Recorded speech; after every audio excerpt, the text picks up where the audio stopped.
And welcome everyone to tonight's live stream. Tonight I have the privilege of interviewing two wonderful people who are amazing cosplayers in the Star Trek community. First off, we have the Fleet Admiral Phil Morgenthau, How and you doing? we have good, and we also have from my home ship, the USS Falcon Crest, Captain Stephen Garber. Howdy, everyone. Hello, gentlemen. How are you? Good, and you? Looking great.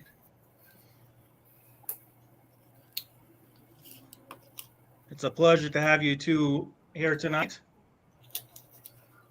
So let's just get this off and started since the you know how the Federation Network news is. They like to have things on time and proper. So, Well, you have an admiral in the Captain room, so I'm Garber, sure I I'll don't know if muddy you up know the work somehow. of course. Captain Garber, you might not know this question, but Admiral Morgenthau, where did the idea for Star Trek: The Fleet come from? From a general love of Star Trek, where our founding members, actually, a lot of us started with a different Star Trek club, and there was so much more we wanted to do. We didn't feel like we were able to get that through the other Star Trek club. So I was like, I'm done. After almost 20 years of running fan groups and whatnot, I don't want to do this anymore. And then one person came up to me and said, "Hey, I wanted to join your Star Trek ship." And I said, "Well, I'm not doing it anymore." And they said, "Well, that's too bad, because if you're doing it, I'd join." I said, "Well, if I'm going to do it, I'm going all out. I'm going to go all the way. I want a worldwide network of ships. If you can take that journey with me, I'll consider starting it." And it started with one ship for a while.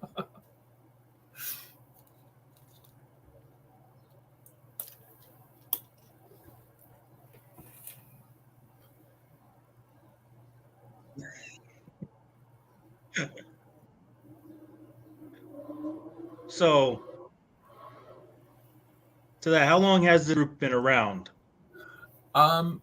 We've been around for almost 9 years now. November will be our 9-year anniversary, which means we're rapidly approaching our 10-year, and we have big plans for the 10-year event. So hopefully it'll be a real blowout.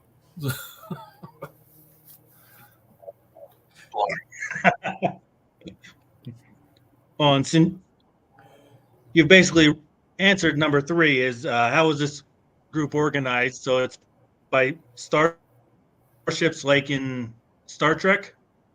Yeah, kind of, more or less. So each ship is its own self-confined club, if you will. So, for example, you are both on the Falcon Crest. I'm on the Artesia. So we're on two separate ships, but we're all within the same fleet. One of the big things, one of the differentiating points, is each ship actually does a different uniform that corresponds to their ship. So everyone on the Artesia uses the first contact uniform. Everyone on the Falcon Crest uses lower decks, and so on, right? And then, so then we're out. Three major things that we look for is costuming, fandom, and charity. So long as we are able to work under that banner, we're good. We have. Geographically, sorry, going back to the how we organize. Geographically, our ships are in the same area, are considered a squadron. Right now, we have 1, 2, 3, 4. We have 5 squadrons in the fleet right now.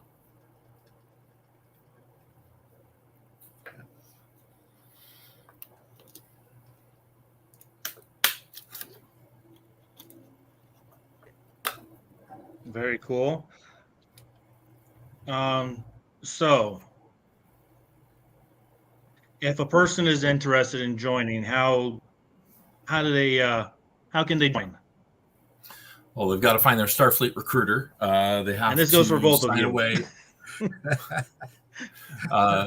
Yeah, they have to sign away all of their worldly possessions to me. No, kidding. So what they're going to basically do is go on the website StarTrekToFleet.com, and they can click on the big flashy sign that says "Join Starfleet today," and that basically fill out the little form. The big thing to remember is please put in there what city you're in, so I know how to direct you and what area to go to. Yeah.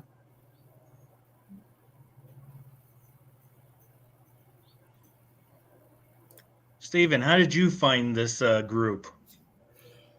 Oh, how did I find this group? Actually, you can blame my chief engineer for that one.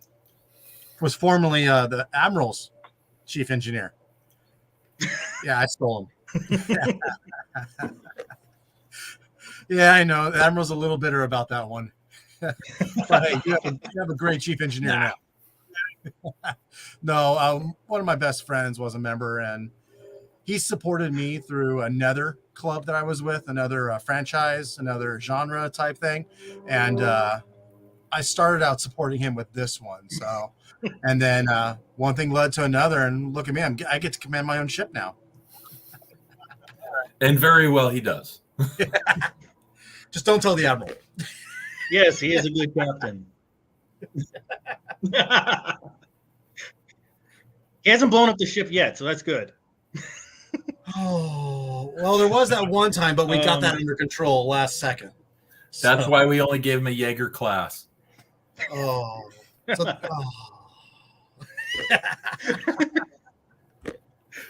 Well, we are a lower deck, so. For both of you. The uniforms, can they get expensive like with other cosplay groups? You know, costumes get expensive. Can these uniforms get expensive? Really depends on how in depth a particular member wants to go. You can spend well over $1,000 on a uniform. To my knowledge, no one in the fleet has paid $1,000 for any particular uniform yet. There are ways to get uniforms done fairly inexpensive. There are some really good vendors online that we've used. It really depends on how close to perfect you want to be, and if it's a pull it off and pull it off well, then there's some really good vendors for that, and that won't break the bank. To add to that, it can also be the style of uniform can also be a big factor. Sometimes, going simple is good. Sometimes not. But overall, I mean, it comes down to, I think, the style also. Because if you choose Wrath of Khan, Okay, so Monster Maroon, love the uniform, but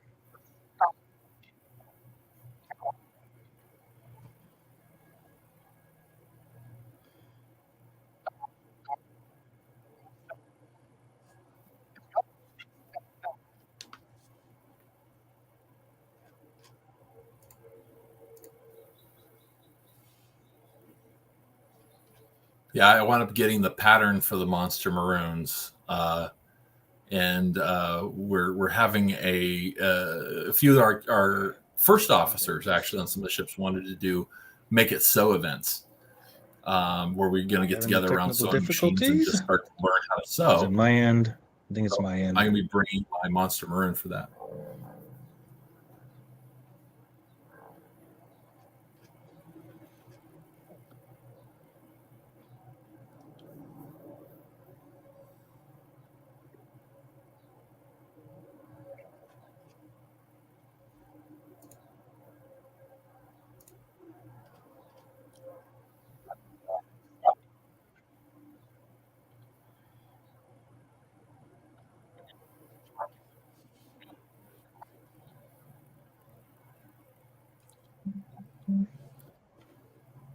Is the delay on my end, guys?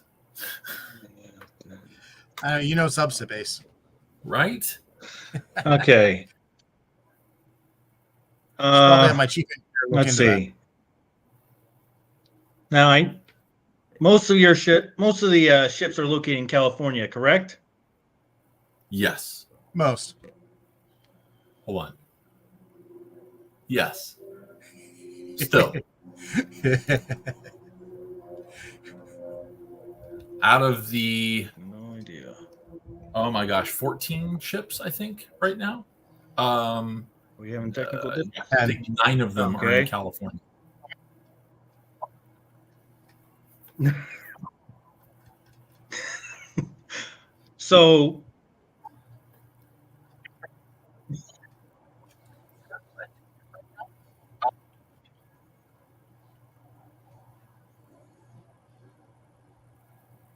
So if someone's not in the California area, can they still join up?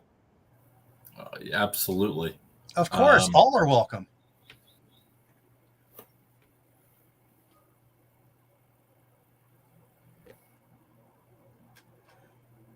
I mean, if you look at my ship, I got a team in a shuttlecraft way over that way, way over that way. They all report back. It's good. I know where they're at eventually.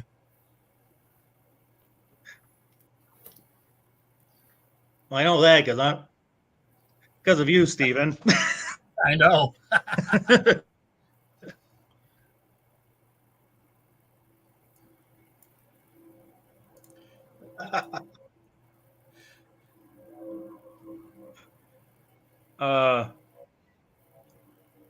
Is there an age limit to join the group?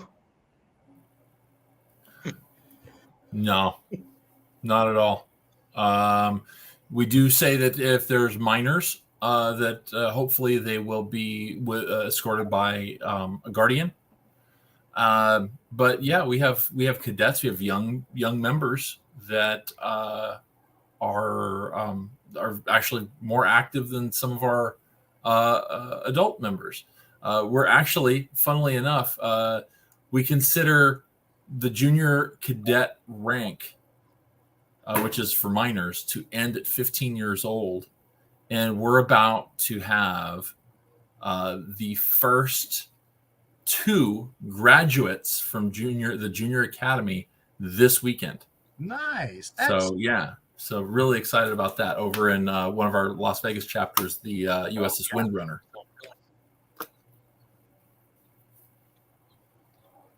That is cool to know. Does this group, like the 501st and Random Works, work with any charities? That's an excellent question. We have we're supporting over 30 charities and other charity-like events. A couple shout outs, if I can. We have some charities that are coming up that we are already trying to support. So we're looking at the Astronomical Society of the Pacific, led by Neil deGrasse Tyson, Pop Culture Hero Coalition, led by Chase Masterson, and the Nichelle Nichols Foundation. So we are getting involved with some big groups that directly relate to Star Trek, but a charity doesn't necessarily have to relate. We have food drives in Las Vegas. We've done American Cancer Society, NAMI Walk, Wounded Warriors. There's been so many different charities we've been working with. It's amazing. I'm really proud of how much the each ship has been putting into this. This is it's amazing stuff. Now, this question goes to you, sir, because you have quite a few uniforms. Out of all of them, which one is your favorite uniform that you currently own?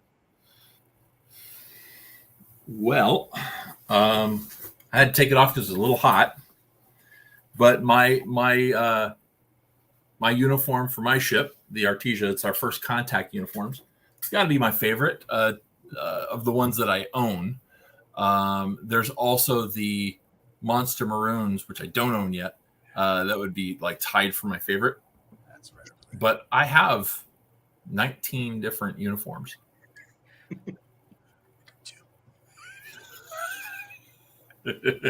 That's a lot. Still working on getting more.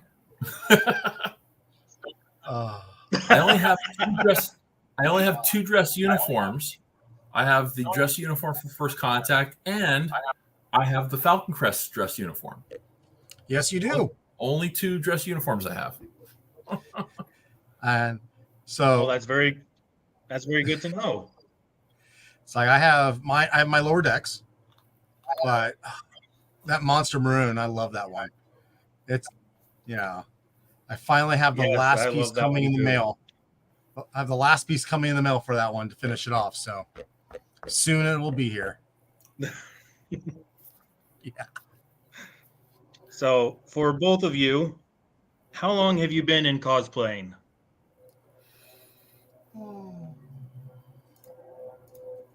Captain.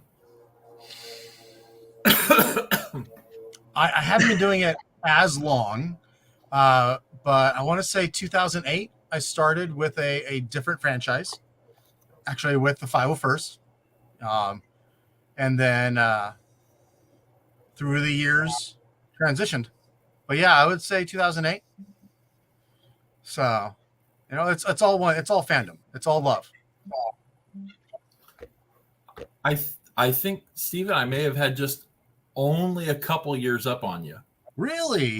Just a couple. I mean, I've been putting on some kind of a costume since I've been a little kid. I mean, I love dressing up as Skeletor and Hordak from He-Man. I love that kind of stuff. Ghostbusters with cardboard proton packs. Did all that kind of stuff. But as a serious cosplay, it probably wasn't until the early 2000s, early to mid 2000s, when I was a part of the Orange County Star Wars Society, which was not a cosplay group, but there were so many people that were in the 501st and Rebel Legion. And so I threw together a quick Sith costume. Didn't feel like it was good enough. So I said, I need two. I need one that I can just throw on real quick. That's canon. So I got my Count Dooku, which I still have. And I went all out and got Darth Vader. Of which I do not have anymore, unfortunately. But I had a full-on Darth Vader to the point where the 501st was actually asking if I was going to join, and I guess I was a little rebellious, and I said no. That was a long time ago, though. Besides, I don't know that my Vader was nearly as good as 90% of the ones they have in the 501st. There are some really amazing Darth Vaders out there. Yes, there are some amazing Darth Vader guys out there. I've seen a lot of their costumes. I think one year when I was in California, we had a Darth Vader at our Thanksgiving dinner for the community. And boy, was his looked Nice. screen accurate. Oh, that's great. Okay. Great. So what kind of cons does the fleet go to? Well, Captain Steven actually just hosted Ontario Comic-Con Revolution. Before that, we were at Alien Con. That was a lot of fun. We went up on Channel 5 for that one. Pretty awesome. But the big ones, at least coming up, if I could just shout those out, STLV, it's actually called the 57-year mission. So Go ahead, sir. We're planning on being at the 57-year mission. We're going to see how that works. Long Beach Comic-Con is coming up. We'll have a really big presence there. In Maryland, we have Shore Leave that's coming up.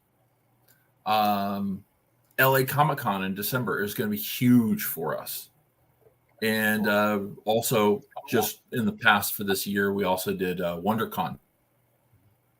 We're also talking about some San Diego cons. We were at one down there this year already, and trying to get into the big San Diego con. That'll be fun. Doing, doing the Comic Con in San Diego. That'll be cool.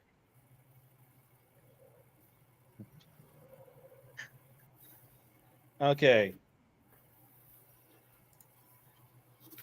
Now, here's a hard, tough question for you two. What is your favorite Star Trek series / movie? You had to.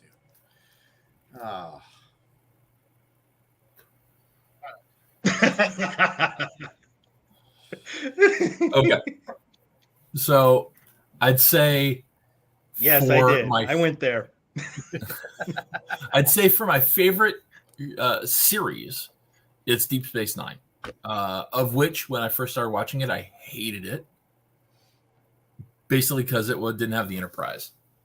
And once I got past that and I realized how brilliant the show was, and it got past its first 2 years, which we always know is a little rocky, it really came into its own. It was really neat. And movie, I'd say it would be Wrath of Khan. Oh, is that my turn now? Oh, Yeah. TV show. Oh, I love Voyager, but I'm going to have to give it to Lower Decks. They've put, you wouldn't expect it. I mean, yeah, I'm wearing a Lower Decks, but they've thrown so much Trek culture into it. And you can tell the love is there. So I'm going to give it to Lower Decks for the show. Movie wise, I'm going to say Voyage Home. Wrath of Khan is there, but I think Voyage Home just gets to me. It's, yeah. I here's the funny thing about Voyage Home for me, in my opinion, because when it first came out, I saw it in theaters when I was a kid. I absolutely loved it. Of course, it was the best Star Trek movie ever, and it stayed there for a long time. And at some point, the comedy, it holds up, but it just seemed a lesser interest to me to Wrath of Khan. And I look at it as kind of a period thing. When I was a kid, I loved Rocky IV. And because of the music and because it was, Rocky fights a dragon. I mean, his name is Drago. He's fighting a dragon. How can you not? And there was a robot in the movie. And you're like, this is incredible. And then when you start to grow up, you go, there was a freaking robot in that movie? Why was there a robot in a Rocky movie? And why did he fight a guy named Drago? He fought a No, Rocky 1 and 2, amazing movies. Rocky 4, So that's kind of how I felt about Voyage Home. It was great. And I still love it. It's still one of my top Star Trek movies, but just Wrath of Khan pushed its way up.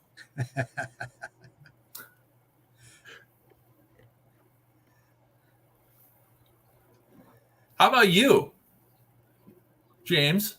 What's your favorite Star Trek movie? Okay, so what's your least favorite? Oh, mine? My favorite Star Trek movie would be The Undiscovered Country. That's a good one.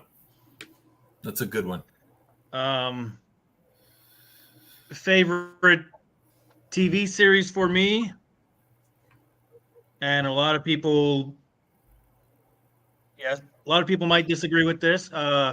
Actually, I liked all of them, but I really enjoyed Enterprise. Getting to see the creation of the Federation and the first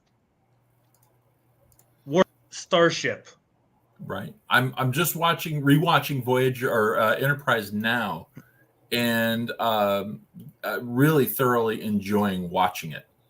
So now that we've gotten our favorites out, what's your least favorite?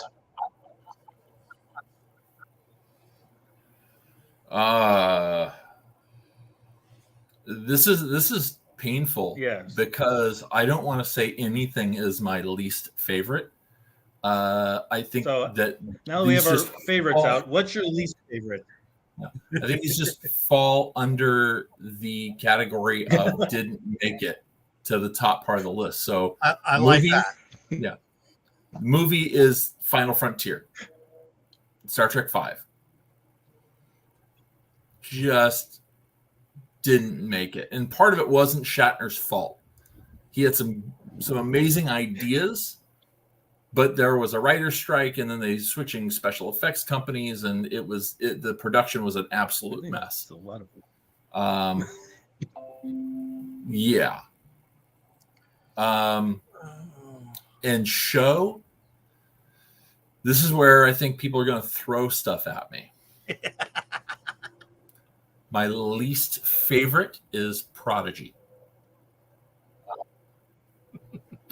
I was just having a hard time connecting to the characters. It's gotten better. And I like this explanation. When they first started the series, it was like, wait, this isn't Star Trek, it's Star Wars.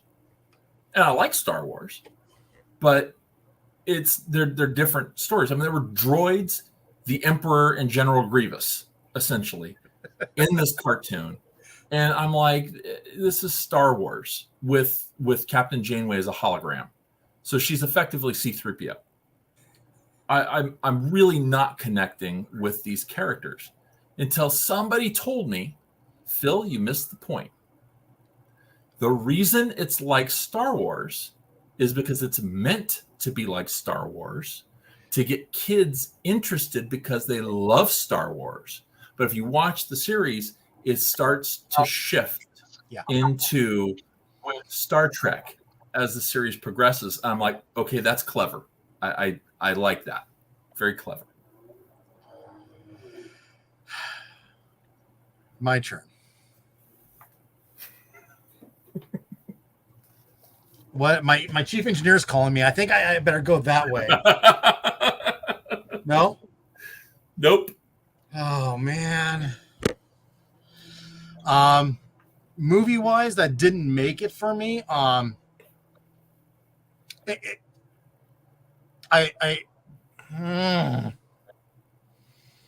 to say the motion picture. This concept, the story, I absolutely love. The costumes.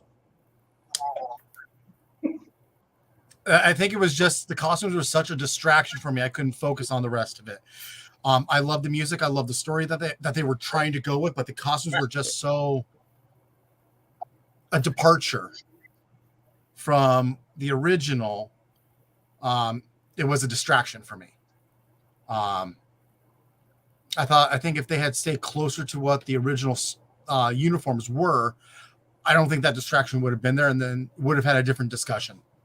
The original concept for the costumes on motion picture was for Star Trek Phase 2, and they were almost one-to-one the same as the original series.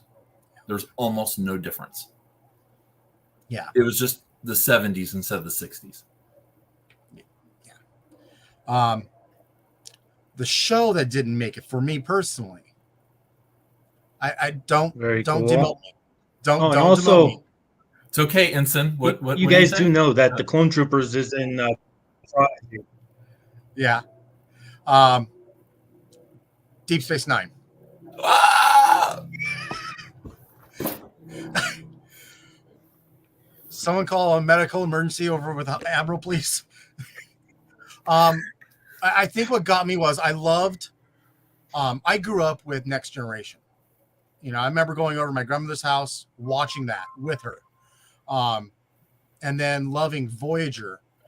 And for my big thing was I didn't like being on station. I loved the station. but I didn't like being on the station, and that was the show. And it was hard to get past that. The characters in Deep Space Nine, I love, but I think it was just the environment, what they had, was the turnoff point for me. But please don't demote me. No, but here's the funny thing about that is we were just at an event with where we got to talk to Rod Roddenberry, and he said that he was currently trying to get through Deep Space Nine, and our jaws all dropped. We said, "What do you mean trying?" He's like, "I've never watched it." And we're like, "What do you mean you haven't watched Deep Space Nine? I mean, it's Deep Space Nine." And he says it's just so dark and it's so dreary and it's so painful to watch. And one of our captains actually said to him, and I'm really proud of this. He says, "Next Generation was, look at our utopia. Look at how clean and wonderful things are. Deep Space Nine is, and we still have to work for it. The journey to have utopia, the journey to have an environment that is suitable for everyone, is accepting of everyone, is not just something that you're born into and you don't have to do anything about it. It's every day working at being better. And sometimes we go into environments that are just not healthy. And we have to maintain principle. And that's where Deep Space Nine was wonderful. Notice that the conflict between the human characters wasn't really there that much. The humans didn't have a ton of conflict, except O'Brien and Bashir kind of butted heads. But by the end of the series, they became best friends. Where a lot of our drama came from Quark and Odo and Kira. Yeah, Characters that didn't get the advantages that the humans got. So then it was about showing these other people without being judgmental, showing them this is a better way to be, about cooperation. And sometimes the human characters lost their cool. Yeah. There was times Cisco got really angry at Kira, but by the end of it, they wound up being super close friends. Yeah. But they both had to work at it. So I heard that like solidified why I love Deep Space Nine.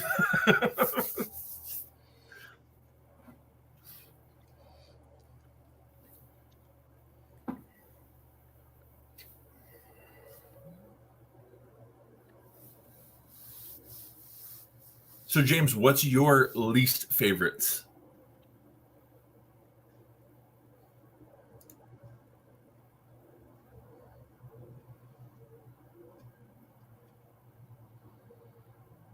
That's very good.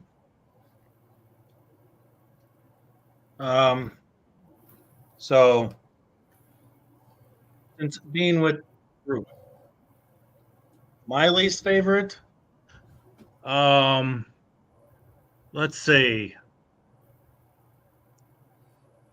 I'd have to say for movie it would be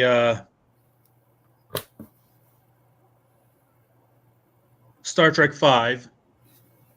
Not because of all the it was an okay movie. It didn't have the same finesse as 4 and 6 did for me.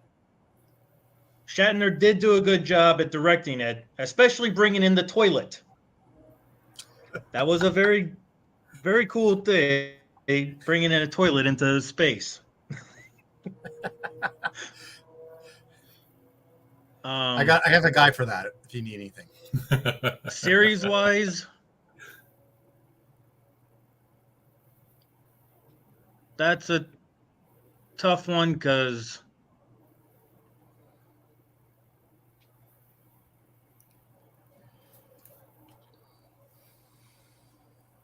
I'd say the one that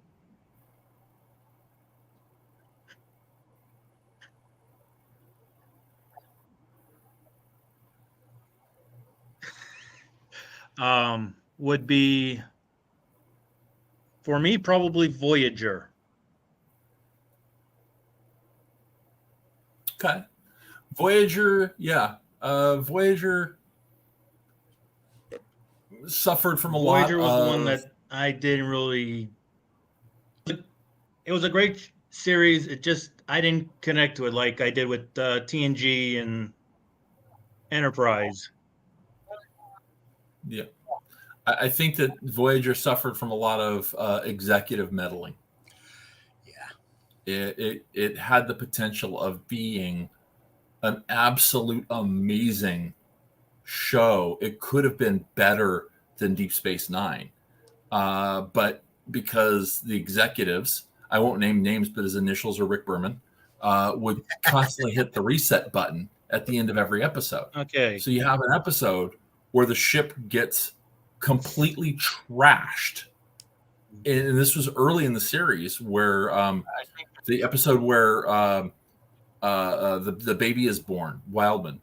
She's born, but then dies, and then Harry dies. But then there's a duplicate of Voyager. So Harry takes the baby over to the duplicate, and then the really nice, clean Voyager is destroyed, and the trashed Voyager stays.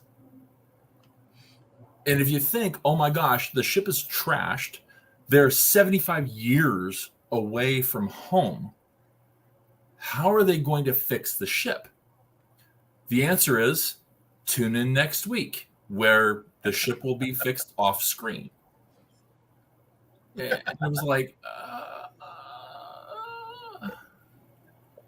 and also, I think that by the end of the series, somebody counted they had like a negative 120 photon torpedoes. They fired more torpedoes than they actually had.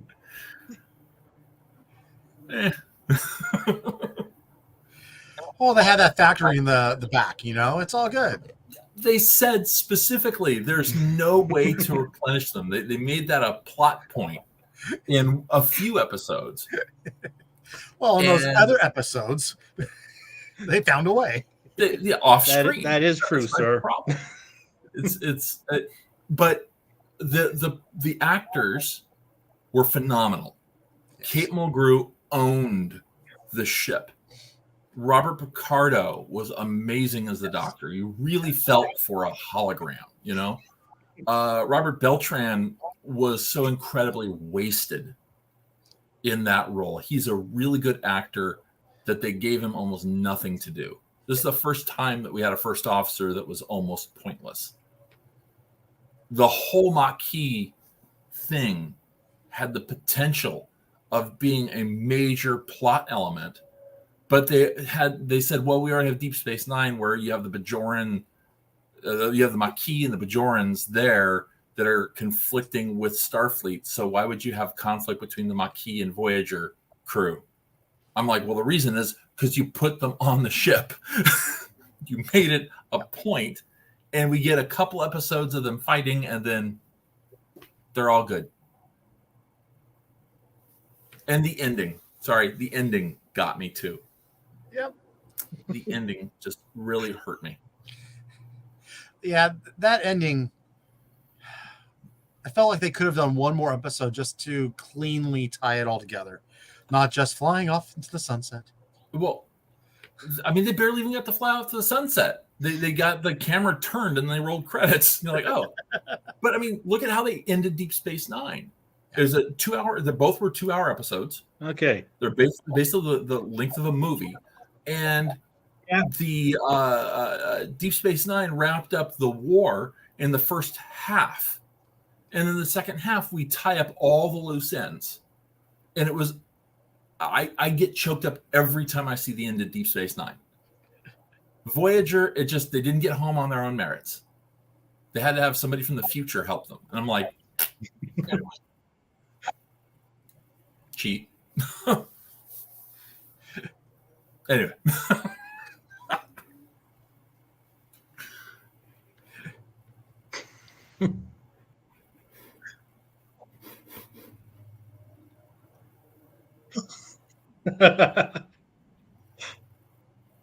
Okay. Since being with this group, at the events that you've gone, like the cons and all that, and some of the charity events that you've done, have you guys met any celebrities? Yes. um, I guess let's start with Yuri's Night in Los Angeles. It's a big space. It's a celebration of humankind's first trip into space, and the Planetary Society gets involved with that every year, which includes Robert Picardo and Tim Russ. And Steve, if you want to briefly talk about your experience, I was actually basically the helper for Tim Russ and Armin Sherman. So I mean, phenomenal individuals. Yeah, even Phenomenal. And Armin comes over and goes, Steven, come here. I want you to meet Walter. I'm like, he's Chekhov.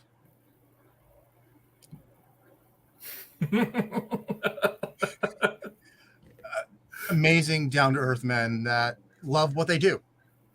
And when there's someone there that enjoys the series and the franchise and the love of it, they love it. I mean, they were amazing. I have to say that my experience of meeting Star Trek celebrities goes way back, way before the club. When I met Walter Koenig, this is a long time ago. I've met Walter probably 4 or 5 times now, to the point I think we're starting to recognize each other. I met Mark Leonard. I met Mark and Walter at the same time. And Mark Leonard was an absolutely amazingly kind person. And it's so funny because I walked up to him expecting to have him be the stern Vulcan. And he was just so into performing. And I saw them in a 2-man stage play that we actually had a mutual director when I was doing theater. So it was pretty cool. But fast forwarding to the club, wow. So for the past couple years, we have had on Zoom, we're starting to have conversations with celebrities where we get our club to talk to a celebrity. So a couple years ago, we talked to Jeremy Roberts, who played Lieutenant Commander Veltane on Star Trek VI. And we talked to him for a while. Very cool guy. I didn't realize that I'd seen him in so many things because he's normally covered in prosthetics. Star Trek was one of the ones that he didn't wear prosthetics for until he was on Deep Space Nine and he was Jim Hadar. Didn't know. And he was also in Voyager, but he was in Voyager playing Veltane in the flashback episode with Sulu. Then last year, it was Doug Drexler, who was also at Yuri's Night. And now it's like chatting with Doug is really super easy. And I can just say, hey, is an amazing guy. We have a celebrity conversation coming up that I am actually keeping top secret right now, because it's probably not going to happen until October. And that one is blow my mind on how we got this individual. One of the biggest, we met Chase Masterson. Like I said, we're working with her on charity stuff, and she knows us by sight, and she's invited us to things. She's an amazing person. At the Star Trek convention, or at the Star Trek cruise that a few of us went on, we're hanging out with celebrities all the time. So it was like I was escorting Max Grodenchek around a little while. I turned around and was nose to nose with Sirach Lofton, and I'm like, "Oh, hi," and he initiated the conversation, which I was blown away by. And he and Tawny Newsome from Lord X were in the same event, so I got to see her. We talked to Armin Shimmerman and Andy Robinson for a little while. But probably the one celebrity interaction that I really hold in the highest regards is Nichelle Nichols. We were asked to run entertainment for Nichelle's final public appearance. She, after this public appearance, she was going to retire, and she passed away several months later, which was devastating. But she was so incredibly happy to have us there. She made us feel amazing, you know. And her family was incredible to us. They were just absolutely gracious, and I think it was her brother-in-law kept asking us to do stuff. And I was like, whatever you want, we'll do it. This is great. You know, we're here with Nichelle. Of course, anything she wants. We could tell her health wasn't so good, but, you know, she was smiling, and she was, they were wheeling her in a wheelchair out for Saturday, and we lined the walls to give her that send off for the day, where like the Starfleet officers are lining the corridors as a senior officer leaves. And as she passed us, we started clapping. And there's a video somewhere of her just like, she's clapping and she's just beaming. It was beautiful. It was wonderful. So yeah, tons more celebrities, but yeah, those are the ones that I think that stick out in my head.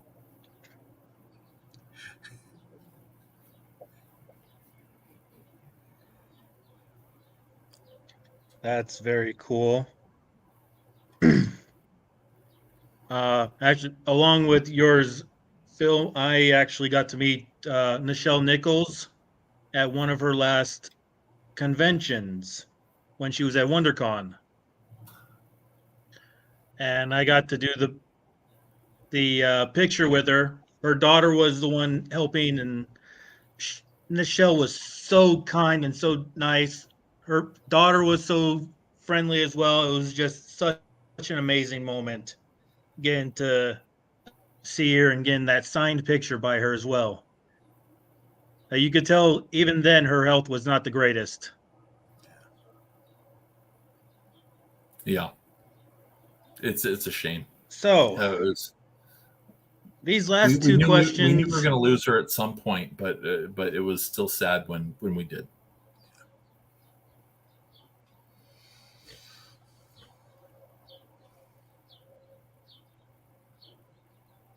these last two questions actually go together a little. So you've kind of said that you've done cosplaying before. Have you done it with, what are the other groups you've done with? And also, do you cross the stream? Have you done Star Wars and Star Trek? So I ran the Orange County Star Wars Society for about 12 years. Either ran or was deep in the senior staff at some level. And Orange County Star Wars Society was an amazing group. I still have friends from that group that I still talk to. In fact, one of our founding members for the fleet, I met through Orange County Star Wars Society. It's Matt Tillard. Several members that are still with, you know, that are actually in the Star Trek club, I met there. I personally have never joined the 501st or Rebel Legion. I was very much purist on Orange County Star Wars Society, and that's all I wanted to be a part of. And I kept telling people when asked why Star Wars was my favorite sci-fi, and I'd say it's actually my third favorite. And their eyes would bug out. I'm like, well, my second favorite is actually Transformers. And my first is Star Trek. And they, at the time, you couldn't be a fan of both. And I'm like, why not? Uh, I love Star Trek. Star Wars is fun. Star Trek really gets you thinking. I think that one of the big deals when it comes to um, Star Wars and Star Trek that I always remember, there was a convention where George Lucas and Gene Roddenberry were on stage together. And they came out and they shook hands. And George Lucas said, "Gene, thank you for Star Trek. Because if it wasn't for Star Trek, we never would have had Star Wars." And Gene says, "Well, thank you for Star Wars. Because if it wasn't for Star Wars, Star Trek would never have come back." And so there's a lot of mutual respect in that. And when we try and embody that in the fandom too, when we go to set up for a convention, I'm the crazy one. I'll get there really super early, set up, and then go, wow, I've got hours to burn. And then I'll turn around, I'll see the Mando Mercs trying to put their booth together, and they've got a beautiful encampment that they build with a jail and all that kind of stuff. I'll run over and I'll help hold stuff for them, and and all of our members would do that. Go over and just lend a hand. It's if they're successful, we're successful. The Mando Mercs specifically are just incredible dudes and people. I'm saying dudes. Yeah, Steven, I think you've got even a more interesting perspective. Do I cross the streams? You tell me.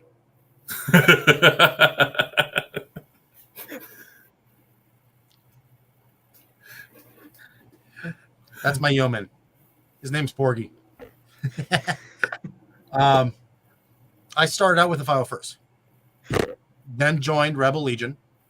Isn't that right, Steven? Yeah. 501st, Rebel Legion. I joined a group called the Dark Empire. Joined a group called Saber Guild. Was a local and global leader for Saber Guild. Did that for a long time. And then got on board a ship. Just having a great adventure. I mean, everyone calls me the fluffy Jedi, but if you look at my Star Wars costumes, 3 dark side, 2 light side.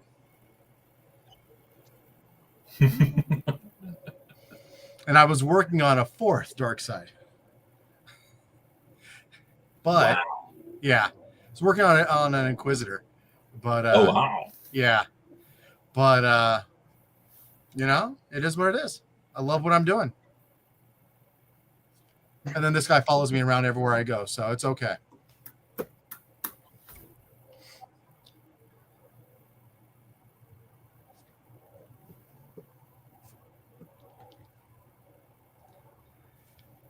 And James, what about you?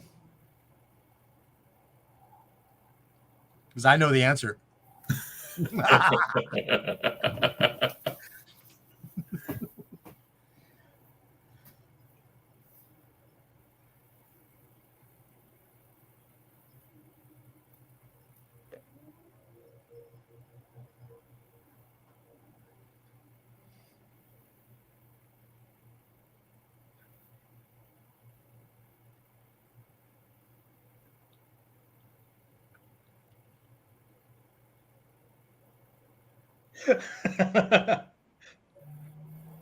Well, as you know, Stephen, I joined. Well, I was starting to join Mando Mercs. Was starting to get the costume all set up and made out of Sintra, and then I went to Comic-Con Revolution and met you. Yeah. And started joining the Saber Guilds, and I was this close. I had my costume almost all set up. Just those damn tabards were what got me. I had everything for the costume. Yeah. And they'll do that. Things happened. I actually lost that costume, so actually parts of it. I still have some of it, but I don't know where all of it is. and then you sent me an invite to this group. Yep. Where Again, now I I'm look at it's like I look becoming at this as fandom is fandom. part of the staff pretty soon, if I'm correct. You never know. Something you said there, Stephen, also, fandom is fandom. We have our second chapter in Las Vegas, Yeah, the USS Hyperion. I've joined because Their two groups key of you. phrase is friendship through fandom. And so they'll actually throw in Star Wars stuff and whatnot, just to not to cosplay that necessarily, but a reminder that Lord of the Rings, Harry Potter, Star Wars, Star Trek, it's all fandom.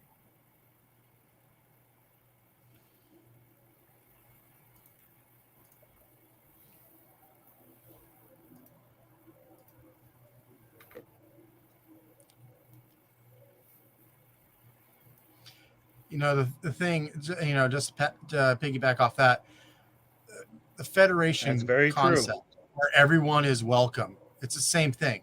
We all have a Just love because for you love one, certain brand of movies or yeah. whatever.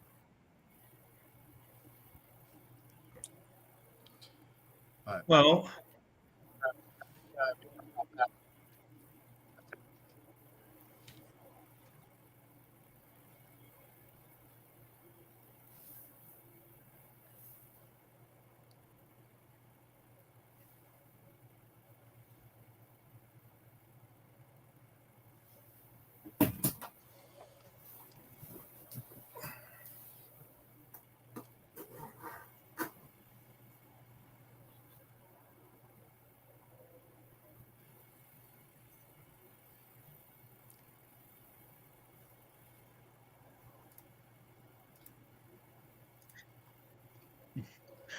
well, thank you two for joining me.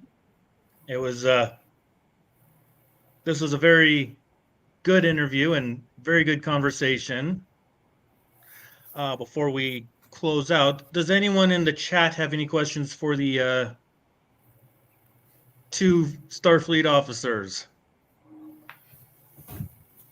What is the proper See if anyone in the chat has ratio any of matter to questions. antimatter in a warp core?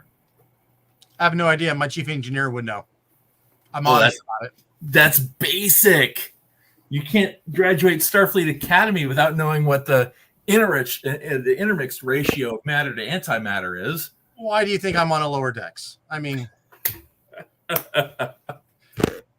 told you I'll own it. I actually know the exact ratio. That'd be Joe. Actually, I believe my chief engineer is in the chat right now.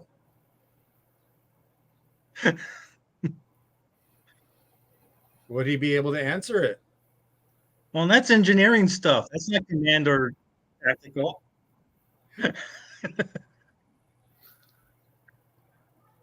Does anyone in the chat know? Better know. What's that? He posted the admiral better know. It's real simple. I see it. Yes, it's he real is. simple. 1 to 1. Equal parts antimatter to matter. If you have too much antimatter in the mix, stuff goes kablooey. We don't want that. No.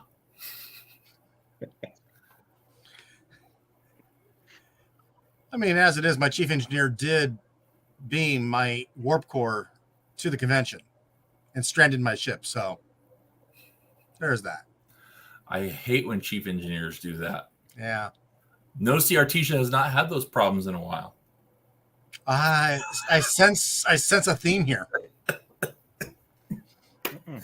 Can I shout out also a couple things, because I feel that it's important that one of our founding members, Tanaleep, has been doing an amazing amount of stuff, and she's a great resource to answer questions, as is every captain in our fleet.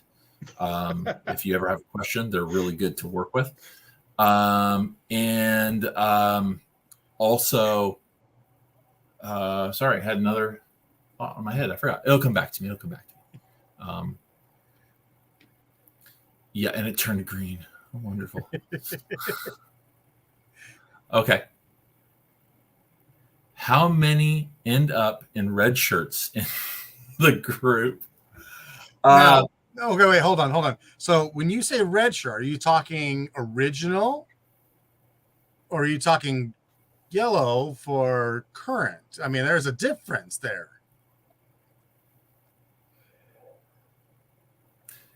The interesting thing is that it's statistically better to be in a red shirt than any other colored uniform in Star Trek. The death rate, I want to say, is like 15%. Yes, there is. If you're talking about security, red shirts have changed to yellow, so now it's Yeah. Gold shirts have a 50% death rate in Star Trek.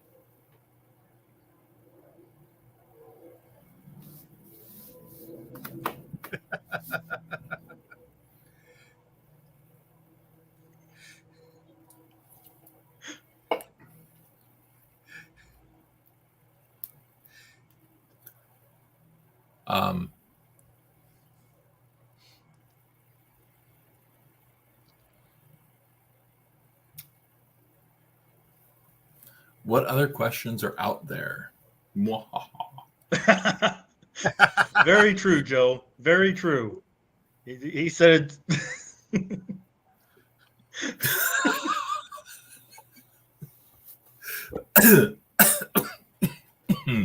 Right, gentlemen, and that's my chief engineer. Right. Oh, and that was actually my other point too that I forgot. And Steven, this is probably something that you might want to talk about. Does anyone else have any other questions before I Oh yeah, the Engineering Chronicles. close it out? Yeah. So, James, you want me to talk about that, or do you want to hold off?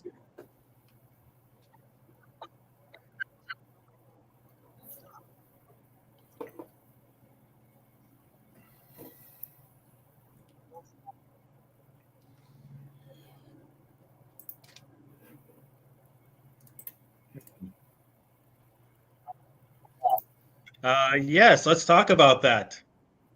Okay. So the Engineering Chronicles is an audio adventure of an ongoing story that myself and my chief engineer put on monthly. It's basically an audio drama. We try to throw in some great fun. It's designed for a chuckle and a laugh. And best yet, it's only 5 minutes long. You can find it on our website, on our ships. Several ships have it. Or the fleet website has it. It's StarTrekTheFleet.com. You can find it under Engineering Chronicles. It's a great ongoing story, and it's just one long story arc. And we have 2 other ships that are about to join us on this adventure. And I would love to get more ships involved. So if you get the opportunity, take a listen. It's a lot of fun.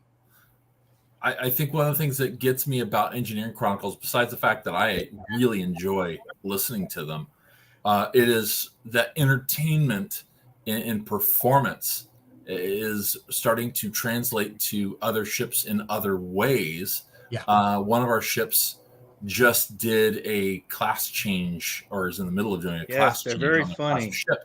Especially They did a whole guy. wrecked ship kind of thing in a video story they did. And now another ship is picking up on that because they're really easy to produce. And it's just a little imagination. Yeah. So that's going.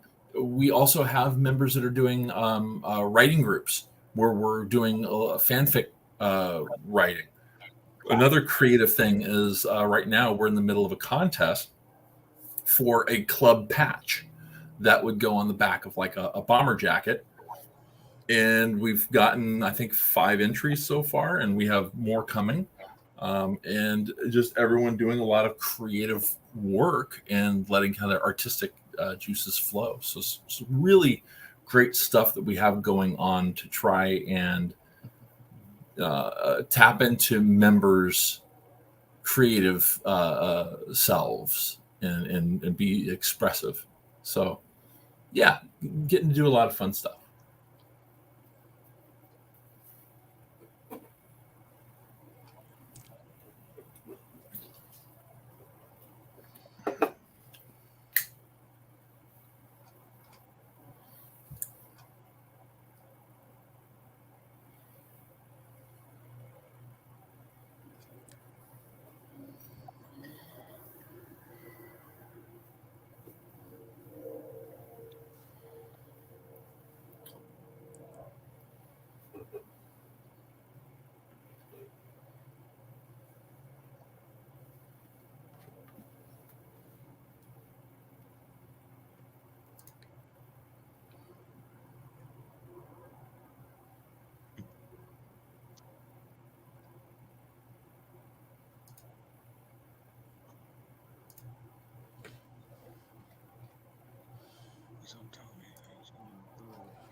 Well, if no one has anything else, gentlemen, it was very pleasant to have you on. Thanks for having us. Both had fun tonight, because I know I did. Had a great time.